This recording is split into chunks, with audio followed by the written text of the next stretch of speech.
Hi friends, എല്ലാവർക്കും സുർമീസിൻ്റെ മറ്റൊരു വീഡിയോയിലേക്ക് സ്വാഗതം. ഇന്നത്തെ നമ്മുടെ വീഡിയോ ഈ വേനൽക്കാലത്ത് നാം എല്ലാം തന്നെ അനുഭവിക്കുന്ന ഒന്നാണ് ചൂടുകുരു അല്ലെങ്കിൽ ഹീറ്റ് റാഷസ് എന്ന് പറയുക, അല്ലെങ്കിൽ വിയർപ്പ് കുരു എന്നൊക്കെ പറയുന്ന ഒരു പ്രശ്നം. അപ്പോൾ എങ്ങനെ വരാതിരിക്കാനുള്ള മാർഗ്ഗങ്ങളും അതേപോലെ തന്നെ വന്നതിനെ എങ്ങനെ നമുക്ക് നമ്മുടെ വീട്ടിലുള്ള സാധനങ്ങൾ കൊണ്ട് എങ്ങനെ ഇതിനെ മാറ്റിയെടുക്കാം എന്നുള്ളതുമാണ് ഈ വീഡിയോയിൽ ഉൾപ്പെടുത്തിയിരിക്കുന്നത്. അപ്പോൾ വീഡിയോയിലോട്ട് പോകുന്നതിന് മുമ്പായിട്ട് ആരെങ്കിലും ചാനൽ സബ്സ്ക്രൈബ് ചെയ്യാതെ വീഡിയോ കാണുന്നുണ്ടെങ്കിൽ ഒന്ന് ചാനൽ സബ്സ്ക്രൈബ് ചെയ്ത് ഒന്ന് സപ്പോർട്ട് ചെയ്തേക്കണേ. ഈ വേനൽക്കാലത്ത് കുട്ടികളിലും മുതിർന്നവരിലും ഒരേപോലെ കണ്ടുവരുന്ന ഒന്നാണ് ചൂടുകുരു. ശരീരത്തിലെ ചില ഭാഗങ്ങളിൽ വിയർപ്പ് ഗ്രന്ഥികൾ അടയുകയും വിയർപ്പ് പുറത്തു പോകാതിരിക്കുകയും ചെയ്യുമ്പോഴാണ് ചൂടുകുരുക്കൾ ഉണ്ടാകുന്നത്. പലരിലും പല രീതിയിലാണ് ചൂടുകുരു പ്രത്യക്ഷപ്പെടുന്നത്. ചിലർക്ക് 1-2 ദിവസങ്ങൾക്കുള്ളിൽ ചൂടുകുരു മാറിപ്പോകാറുണ്ട്. ചിലർക്ക് വലിയ രീതിയിൽ ചൊറിച്ചിലുകളും വേദനയും ഒക്കെ അനുഭവപ്പെടാറുണ്ട്. അതുപോലെ ഈ ചൂടുകുരു മാറുന്നതിനായിട്ട് നമ്മുടെ വീട്ടിലുള്ള സാധനങ്ങൾ വെച്ച് നമുക്ക് എങ്ങനെയൊക്കെ ചൂടുകുരു മാറ്റാമെന്ന് നോക്കാം.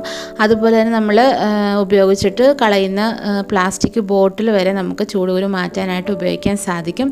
അതെങ്ങനെയാണെന്ന് നമുക്ക് ഈ വീഡിയോയിലൂടെ നോക്കാം. അപ്പോൾ ആദ്യം നമുക്ക് ചൂടുകുരു വരാനുള്ള കാരണങ്ങളും അതേപോലെ തന്നെ വരാതിരിക്കാൻ നമുക്ക് എന്തൊക്കെ ശ്രദ്ധിക്കാം, ഇങ്ങനെയുള്ള കാര്യങ്ങളൊക്കെ നമുക്കൊന്ന് നോക്കാം. അമിതമായ ചൂട് നമ്മുടെ ശരീരത്തിൽ തട്ടുന്ന സമയത്ത് നമ്മുടെ വിയർപ്പ് ഗ്രന്ഥികളിൽ ഓവറായിട്ട് വിയർപ്പിൻ്റെ പ്രൊഡക്ഷൻ ഉണ്ടാകുന്നു.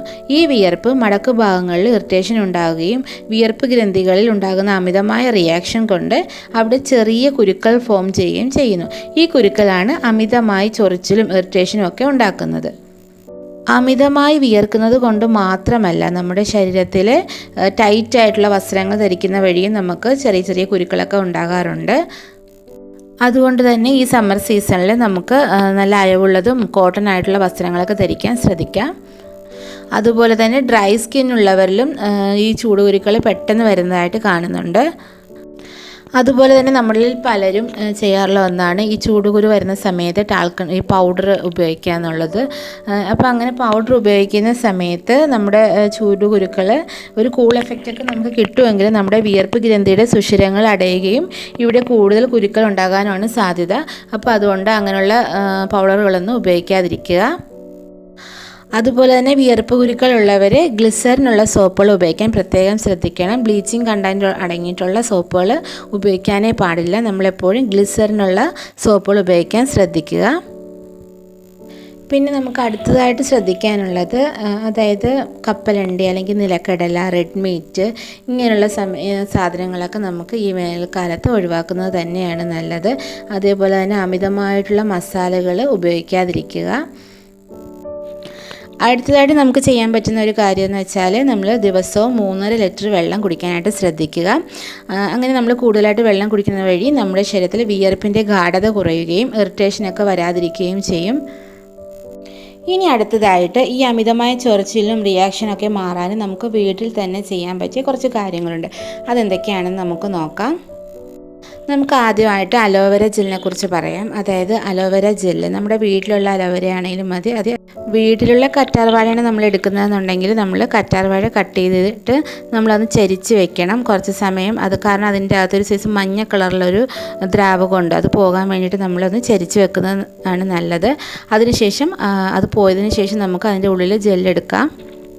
ആ ജെല്ലെടുത്തതിന് ശേഷം അതിൽ കുറച്ച് നമുക്ക് മഞ്ഞൾപ്പൊടി കൂടി ആഡ് ചെയ്തതിന് ശേഷം നമുക്ക് നമ്മുടെ കുരുക്കളും ഉള്ള അല്ലെങ്കിൽ നമുക്ക് ഇറിറ്റേഷൻ ഉണ്ടാകുന്ന ആ ഭാഗത്ത് നമുക്ക് നന്നായിട്ട് അപ്ലൈ ചെയ്ത് കൊടുക്കാവുന്നതാണ്. ഇത് വളരെ നല്ലൊരു റെമഡിയാണ്. അല്ലെങ്കിൽ തന്നെ അലോവേര എന്ന് പറയുന്നത് നമ്മുടെ സ്കിന്നിന് വളരെ നല്ല ബെനിഫിറ്റ് ഉള്ള ഒന്നാണ്. അടുത്തതായിട്ട് നമുക്ക് ഓട്സ് വെച്ചിട്ടുള്ള നല്ലൊരു റെമഡി നോക്കാം. അതായത് ഓട്സ് നന്നായിട്ട് നല്ല ഫൈനായിട്ട് പൊടിച്ചെടുക്കുക. അതിനുശേഷം കുറച്ച് കട്ട തൈരിൽ നന്നായിട്ട് മിക്സ് ചെയ്ത് നല്ല കുഴമ്പ് രൂപത്തിലാക്കിയതിന് ശേഷം കുരുക്കളുള്ള ഭാഗത്ത് പുരട്ടി കൊടുക്കാവുന്നതാണ്. ഇതൊരു 20-30 മിനിറ്റ് കഴിഞ്ഞ് നമുക്ക് കഴുകി കളയാവുന്നതാണ്.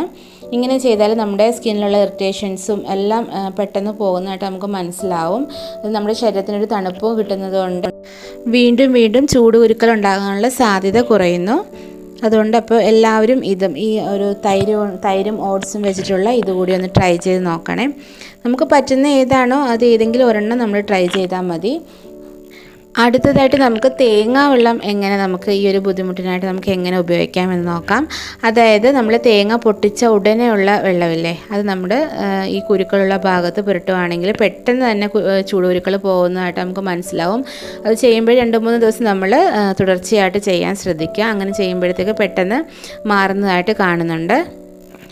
അടുത്തതായിട്ട് കല്ലുപ്പ് കൊണ്ടുള്ളൊരു ഉപയോഗം നോക്കാം. അതായത് നമ്മൾ കുളിക്കുന്നതിനുള്ള വെള്ളത്തിൽ 1 ടീസ്പൂൺ കല്ലുപ്പ് ചേർത്ത് കുളിക്കുകയാണെങ്കിൽ നമ്മുടെ സ്കിന്നിലുണ്ടാകുന്ന ഇറിറ്റേഷൻസ് ഒക്കെ മാറിക്കിട്ടും. ഇത് അടുത്തതായിട്ട് 1/2 ടീസ്പൂൺ ബേക്കിംഗ് സോഡ 1 ബക്കറ്റ് വെള്ളത്തിൽ ചേർത്ത് ഈ വെള്ളത്തിൽ നമ്മൾ കുളിക്കുകയാണെങ്കിൽ ഇതും നമ്മുടെ ശരീരത്തിൽ ഇറിറ്റേഷൻസ് ഒക്കെ മാറാനും വളരെ നല്ലതാണ്.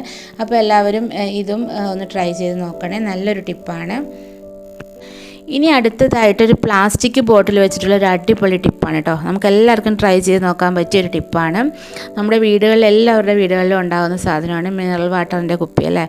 അപ്പം കുറച്ച് കട്ടി കുറഞ്ഞ കുപ്പിയാണ് ഏറ്റവും നല്ലത്. മിനറൽ വാട്ടറിൻ്റെ കുപ്പിയാണ് നല്ലത്. അപ്പം മിനറൽ വാട്ടറിൻ്റെ കുപ്പി നിറയെ വെള്ളം എടുത്തതിന് ശേഷം അത് അടച്ചതിന് ശേഷം ഫ്രീസറിൽ വെച്ച് നന്നായിട്ട് ഫ്രീസ് ചെയ്ത് നല്ല ഐസാക്കി എടുക്കുക. അതിനുശേഷം ഒരു ടവൽ വെച്ചിട്ട് അത് പൊതിഞ്ഞിട്ട് നമുക്ക് ഇറിറ്റേഷനുള്ള ഭാഗത്ത്, അതായത് കുരുക്കളുള്ള ഭാഗത്ത്, ഇറിറ്റേഷനും ചൊറിച്ചിലൊക്കെ ഉള്ള ആ ഭാഗത്ത് നമുക്കിത് വെച്ച് കൊടുക്കാം. നമുക്ക് കുറേ ടൈം ഇതിങ്ങനെ വെച്ച് കൊടുക്കുന്ന സമയത്ത് നമ്മുടെ അവിടുത്തെ സ്കിന്ന് നന്നായിട്ട് തണുക്കുകയും നമുക്ക് ഇറിറ്റേഷൻ ഒക്കെ മാറിക്കിട്ടാനും സഹായിക്കും. ഇതിപ്പം കുപ്പി അല്ലെങ്കിൽ ഐസ് ബാഗ് ആണെങ്കിലും മതി. ഈ കുപ്പിക്ക് പകരം നമുക്ക് ഐസ് ബാഗ് ഉണ്ടെങ്കിൽ അതായാലും മതി. ഇപ്പോൾ ഐസ് ബാഗൊന്നും എല്ലാവരുടെയും വീടുകളിലൊന്നും ഉണ്ടാകത്തില്ല. അപ്പോൾ നമുക്ക് എല്ലാവരുടെ വീട്ടിലുള്ളത് ഇങ്ങനെയുള്ള പ്ലാസ്റ്റിക് ബോട്ടിലാണ്. അപ്പോൾ ഇതുപോലുള്ള കുപ്പികളിൽ വെള്ളം ഫ്രീസ് ചെയ്തതിന് ശേഷം നമുക്ക് ഇതേപോലുള്ള ഭാഗത്ത് വെച്ച് കൊടുക്കുകയാണെങ്കിൽ നല്ല റിലീഫ് കിട്ടും. ഇനി അടുത്ത ഒരു ടിപ്പ് എന്താണെന്ന് വെച്ചാൽ നമ്മുടെ എല്ലാവരുടെ വീടുകളിലുള്ള സാധനമാണ് പാളയംകുടം പഴം അല്ലേ. എല്ലാവരുടെ വീടുകളിലും ഉണ്ടാവാറുണ്ട്. അപ്പം പാളയംകുടം പഴം എടുത്തിട്ട് നന്നായിട്ട് നല്ല ഫൈൻ പേസ്റ്റായിട്ട് അരച്ചതിന് ശേഷം നമുക്ക് ഇതേപോലെ ഇറിറ്റേഷൻസ് ഒക്കെ ഉള്ള ഭാഗങ്ങളിൽ പുരട്ടി കൊടുക്കുകയാണെങ്കിൽ വളരെ പെട്ടെന്ന് തന്നെ നമ്മുടെ ഈ ബുദ്ധിമുട്ടുകളൊക്കെ മാറുന്നതായിട്ട് കാണുന്നുണ്ട്. അപ്പോൾ പാളയംകുടം പഴവും ചൂടുകുരുവിനും അതേപോലെ ചൂടുകുരു വഴി ഉണ്ടാകുന്ന ചൊറിച്ചിലുകൾക്കും ഇറിറ്റേഷനുകൾക്കും ഒക്കെ വളരെയധികം ഫലം നൽകുന്ന ഒന്നാണ്. അപ്പോൾ ഫ്രണ്ട്സ്, എല്ലാവർക്കും ചൂടുകുരു വരാതിരിക്കാനും ചൂടുകുരു വന്നാൽ നമുക്ക് അതെങ്ങനെ മാറ്റാം എന്നുള്ളതുമായിട്ടുള്ള ഈ വീഡിയോ എല്ലാവർക്കും ഇഷ്ടമായെന്ന് വിചാരിക്കുന്നു. വീഡിയോ ഇഷ്ടമായാൽ ഷെയർ ചെയ്യാനും ലൈക്ക് ചെയ്യാനും സബ്സ്ക്രൈബ് ചെയ്യാനും മറക്കല്ലേ. Thanks for watching.